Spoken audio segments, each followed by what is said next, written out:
वृक्षाबद्दल त्यांची खूप आवड आहे आणि मागील वर्षी त्यांनी तर असा एक उपक्रम राबवला की घराघरामधून आंब्याचा सीझन होता, त्या आंब्याच्या सीझन मध्ये त्या कोळी जमा केल्या, कोळी जमा करून त्या कोळीपासून वृक्ष निर्माण केले आणि अनेक ठिकाणी त्यांनी ते वृक्ष रोपण करून त्या वृक्षांची वाढ केलेली आहे.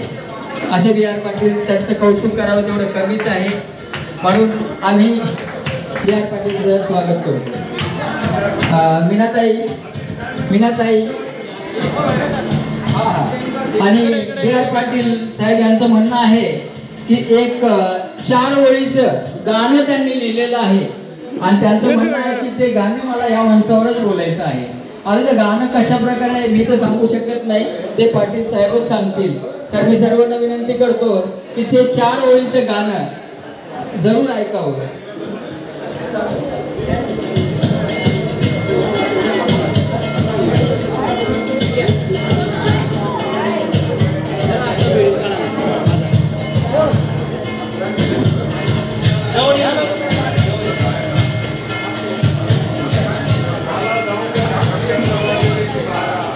मित्रांनो, वृक्ष लागवड करणं आणि ते लोकांपर्यंत पोहोचवणं प्रत्येक वर्ष हे खूप कठीण काम आहे. ते मी करत आहे जवळजवळ 4 वर्षापासून आणि दरवर्षी माझ्याकडून 700-800 झाडं फ्री देतो, फ्री वाटतो आणि त्याप्रमाणे बीजापासून मोठं रोप तयार होतं आणि मी ते लोकांना देतो. त्यात मला खूप समाधान आहे आणि वेगवेगळ्या ठिकाणी अनेक जिल्ह्यामध्ये माझे झाडं जातात. म्हणून मी एक हिंदी गाणं लिहिलेलं आहे आणि ते आपल्या समोर सादर करतोय.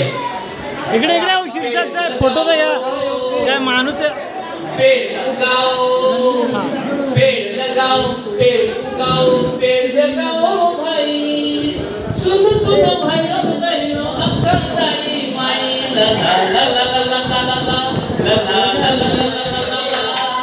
प्यारा प्यारा देश हमारा, हिंदुस्तान है सबसे प्यारा, हरियाली हो सबका नारा, बनाने हैं हमको पर्वत पीले, बोलने हैं सबको मिले